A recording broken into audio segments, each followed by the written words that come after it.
Hello friends, welcome to Pebbles. நான் உங்கள் கோபி சுதா. நம்ம இன்னைக்கு செய்ய போறது கத்திரிக்காய் தொக்கு. இது வந்து என்னன்னா ட்ரெடிஷனல் டிஷ் தான். நம்ம வந்து நார்மலாவே வந்து என்னன்னா தோசைக்கு, இட்லிக்கு அது மட்டும் இல்லாமல் இது வந்து என்னன்னா ஸ்பெஷலி வந்து சப்பாத்திக்கும் நம்ம தொட்டுக்கிற மாதிரி தான் நான் செய்கிறேன். ரொம்ப ஈஸியாக செய்யலாம். இதுக்கு பெரிய வெங்காயம் வந்து என்னென்னா நீட்ட வாக்கில் கட் பண்ணிக்கணும். இதுக்கு வந்து புளி தண்ணி வந்து நம்ம தனியாக எடுத்து வச்சுக்கணும். கத்திரிக்காயை ஆனால் ஃபஸ்ட்டு வந்து நல்லா நம்ம வதக்கி தனியாக வச்சு தான் செய்யணும். வாங்க எப்படி செய்கிறதுன்னு பார்க்கலாம். கத்திரிக்காய் தொக்குக்கு நம்ம இந்த அளவுக்கு புளி எடுத்துக்கலாம். இது வந்து என்னென்னா 25 ml தண்ணி ஊற்றி ஊற வச்சுட்டு ஒரு டைம் வாஷ் பண்ணிவிடுங்க. அதுக்கப்புறம் ஒரு 75 ml அளவுக்கு நம்ம வாட்டர் எடுத்துக்கலாம். அதாவது புளி தண்ணி மாதிரி நம்ம பண்ணிக்கலாம். இதை நல்லா ஊற வச்சுக்கலாம். ஒரு டைம் வாஷ் பண்ணிவிட்டு ஊற வச்சுக்கலாம். இப்போது நல்லா வந்து புளியை வந்து க்ளீன் பண்ணிவிட்டு நான் வந்து ஒரு 100 ml அளவுக்கு தண்ணி ஊற்றிட்டேன். அதாவது சக்கை வந்து வெளியில் எடுத்துக்கலாம். அந்த அளவுக்கு வந்து நம்ம நல்லா புளி தண்ணி எடுத்து வச்சுக்கலாம் தனியாக. இது வந்து கத்திரிக்காய் தொக்குக்கு நம்ம வந்து ஃபஸ்ட்டு ஸ்டெப் இது பண்ணிக்கலாம். அடுத்தது நம்ம வெங்காயம் கட் பண்ணிக்கலாம். நம்ம ஒரு 3 தக்காளி பெரிய தக்காளி எடுத்துக்கலாம். இதை வந்து நல்லா அரைஞ்சிட்டு பேஸ்ட் பண்ணி பியூரி பண்ணி தனியாக எடுத்து வச்சுக்கலாம். பொடியாக நறுக்குனிங்கன்னா அது ஒரு மாதிரி இருக்கும்.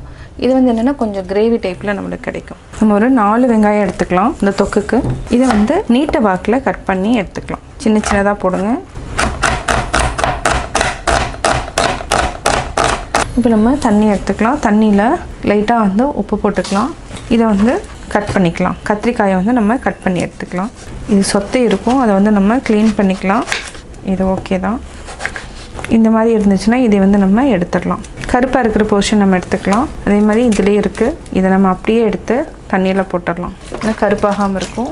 கத்திரிக்காய் வந்து நம்ம சின்னதாக இருந்துச்சுன்னா ஒரு 10 கத்திரிக்காய் அளவுக்கு நம்ம ஆட் பண்ணிக்கலாம். பெருசு இருக்கிறதுனால 5 எடுத்துருக்கிறேன். இது மாதிரி இருந்துச்சுன்னா இன்னும் நல்லாயிருக்கும். இது ஆக்சுவலாக நம்ம 2ஆவும் போட்டுக்கலாம். இப்போது கத்திரிக்காய் பார்த்திங்கன்னா இந்த மாதிரி கட் பண்ணிட்டோம். இதை வந்து உப்பு தண்ணியில் போட்டு வச்சுருக்குறோம். இந்த மாதிரி நல்லா அலாசிக்கோங்க. அலாசிட்டு அப்படியே வச்சுருங்க. இதில் இருக்கிற கருப்பெல்லாம் போயிடும். இப்போ நம்ம தாளிச்சிக்கலாம். நம்ம ஒரு கடாய் எடுத்துக்கலாம். இது வந்து என்னென்னா அடி கனமாக இருக்கிற கடாய் எடுத்துக்கோங்க. இல்லைனா வந்து நான்ஸ்டிக் அந்த மாதிரி எடுத்துக்கலாம். கொஞ்சம் ஆயில் வந்து ஜாஸ்தி விட்டால் தான் நல்லாயிருக்கும் இந்த தொக்குக்கு. நம்ம என்னென்னா இப்போ வந்து 3 டேபிள் ஸ்பூன் அளவுக்கு விட்டுருக்கோம். இன்னும் அதாவது நல்லா வெந்ததுக்கப்புறம் இன்னும் ஒரு 3 டேபிள் ஸ்பூன் அளவுக்கு விடணும். இதுக்கு ஒரு 3/4 டீஸ்பூன் அளவுக்கு நம்ம கடுகு போட்டுக்கலாம். சோம்பு வந்து நம்ம இதுக்கு 1 டீஸ்பூன் அளவுக்கு சோம்பு ஆட் பண்ணிக்கலாம். கருவேப்பிலை 2 ஈர்க்க அளவுக்கு ஆட் பண்ணிக்கலாம். இது கூட பெருங்காயம். ஃபஸ்ட்டு நம்ம என்ன பண்ணலான்னா கத்திரிக்காயை வந்து தாளித்து எடுத்து வச்சுக்கலாம். இது நல்லா தோல் சுருங்கி நல்லா வேகணும். எண்ணெய் பத்தலைன்னா நம்ம இன்னும் கொஞ்சம் எண்ணெய் விடணும். இதுக்கு தேவையான உப்பு வந்து நம்ம ஆட் பண்ணிக்கலாம். இப்போ பார்த்திங்கன்னா நல்லா வேக ஆரம்பிச்சிருச்சு. தோலினோட கலர் வந்து மாறணும். நல்லா மாறிட்டு கொஞ்சம் நல்லா வந்து சுருங்கினதுக்கப்புறம் நம்ம தனியாக எடுத்து வச்சுக்கலாம். இப்போ வந்து நம்ம கொஞ்சமாக மஞ்சத்தூள் போட்டுக்கலாம். மஞ்சத்தூள் ஒரு 1/4 டீஸ்பூன் அளவுக்கு போட்டுக்கலாம். நல்லா பரட்டி விட்டுக்கோங்க. இதுக்கு வந்து நல்லெண்ணெய் அல்லது கடலெண்ணெய் 2ல் எது வேணாலும் ஆட் பண்ணலாம். நான் வந்து இன்றைக்கி நல்லெண்ணெய் ஆட் பண்ணியிருக்கேன்.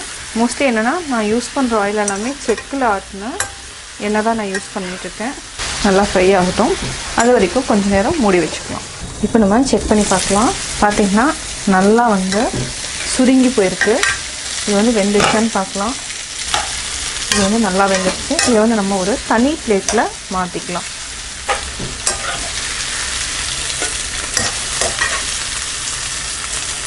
கொஞ்சமாக எண்ணெய் விட்டுக்கலாம். இப்போ நம்ம வெங்காயம் 4 பெரிய வெங்காயம் எடுத்துருக்குறோம். இதை நீட்ட வாக்கில் சீவிட்டு கொஞ்சம் நல்லா மசிச்சு விட்டுக்கலாம். அதாவது நீட்ட வாக்கில் இருக்குது.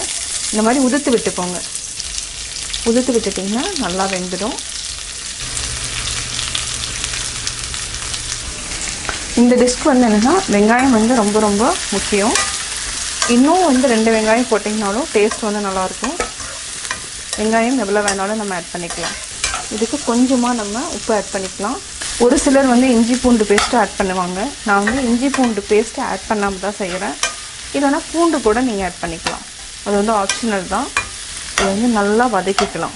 இது வந்து ஒரு 3 நிமிஷம் வரைக்கும் சிம்மில் இல்லைனா ஹை ஃப்ளேம் மாற்றி மாற்றி நல்லா வதக்கிக்கணும். வெங்காயத்தை நல்லா வதக்கிட்டோம். இப்போ 2 பச்சை மிளகாயை ஆட் பண்ணிக்கலாம். இதை வந்து பொடியாக நறுக்கிக்கோங்க. இதையும் சேர்ந்து நல்லா வதக்கிக்கலாம்.